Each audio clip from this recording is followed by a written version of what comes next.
All right, welcome back. Well, as the issue of cartels at the southern border only grows more and more dangerous, members of the GOP finally are looking for solutions. Yeah, we've got Congressman Dan Crenshaw and Michael Waltz. They both proposed a joint resolution that would give the president authority to use the U.S. military against cartels in order to protect our country. Noble concept. Here to discuss, senior fellow for the America First Policy Institute and Newsmax contributor Fred Fleitz. Okay, Fred, let's get right into this.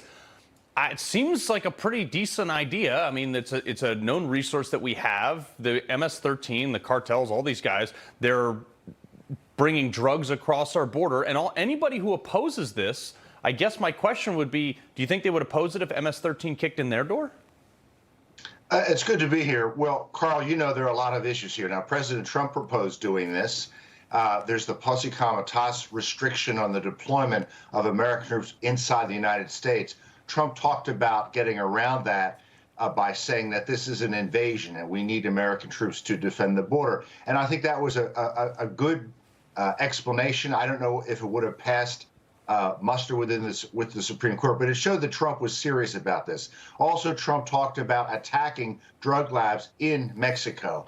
I think the threat of doing that got the Mexican government to get their gear in order and stop illegal migrations against the border. This sounds like a great idea. The problem is Biden's not going to do it. He doesn't care about the southern border. He wants the border open. That's why he and the vice president have never visited there. So while it's a great idea, there may be some legal issues. I don't think there's a way to force Biden to do this. You kind of just brought this up, that something like this would force Mexico to actually take action. Do you think that we would need the full cooperation of the country? Would they feel not as happy about doing something like this?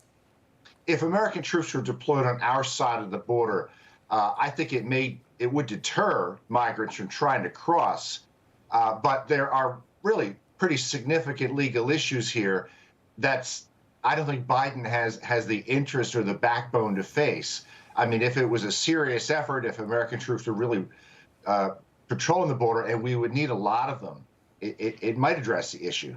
Yeah, and it's not like we're asking him to send Hunter Biden over there. We're asking him to send people who willingly join the military, who willingly want to do this to protect American lives. But what do I know, Fred? Well, let me add, he won't defend the border. He won't finish the wall. He won't let the states finish the wall. So there's things that could be done short of this that Biden won't do.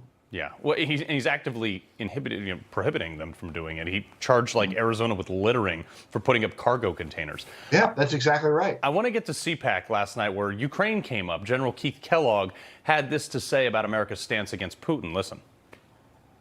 If I was the president of the United States, you pick up the phone, which President Biden has not done. You pick up the phone and call Putin and say, you got an option. You know, we're going to negotiate. And because there's been no negotiations, and we should, you're going to lose your army in Ukraine, or you're going to take it home. One of the two. It's going to be your choice. And you have to approach it that way.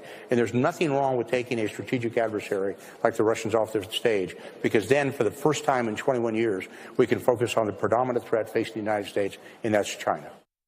That is what somebody who actually believes in America sounds like, Fred.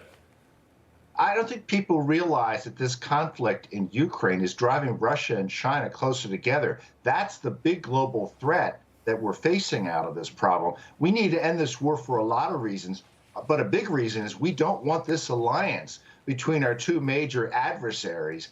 And General Kellogg, who's a good friend of mine, he's co-chair of AFPR Center for American Security. He's right. There's been no dialogue between Biden and Putin on this issue. Why isn't Biden trying to call Putin? Where is Biden's peace plan to end this conflict? We know the Chinese have one. It's not great, but there's some good aspects to it. The Europeans have talked about a peace plan. Biden seems to think we'll just send weapons to Ukraine indefinitely, and somehow that will end the war. I mean, if you think about the possibility for China and Russia to join forces together, especially when you think about bioweapons, I mean, reports now that the lab leak being likely responsible for COVID, we should be taking this incredibly seriously, especially since it created a worldwide pandemic. What might happen if these two countries join forces and create more bioweapons that are even stronger? I have a comment on that. You know, Biden likes to talk about the Chinese as a competitor.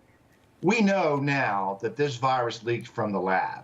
We know that China did not let its citizens travel within China, but did let them travel around the world to spread this deadly disease. Now, we don't know whether this is a bioweapon or not, but we do know the Chinese government let their citizens spread this virus around the world. This was a war crime. You know, we don't know a lot of the aspects of what happened here, but we know that happened, and China should be held responsible for that, for deliberately letting this virus spread around the world. Sounds rational. Fred, real quick, I got under a minute left. As these two superpowers, well, you know, obviously Russia's dwindling, but China is increasing as a global power. The currency exchange, okay? They're exchanging goods in not American currency. How bad is that for America? It could be a threat in the future. The good thing is that most nations don't trust China. They don't trust its economy. They know the American dollar is reliable. It's been reliable for a long time. If you're going to be dealing in Chinese yuan, you know you're dealing with a country that manipulates its own currency. You may lose your shirt when the Chinese do something that is to the advantage of them and not to the rest of the world. So it's not a surprise that the Russians want to trade in Chinese currency, but I don't think that that this is going to overtake the dollar and the euro. That's a bit settling to hear. Fred Fleitz, we appreciate you being here, sir.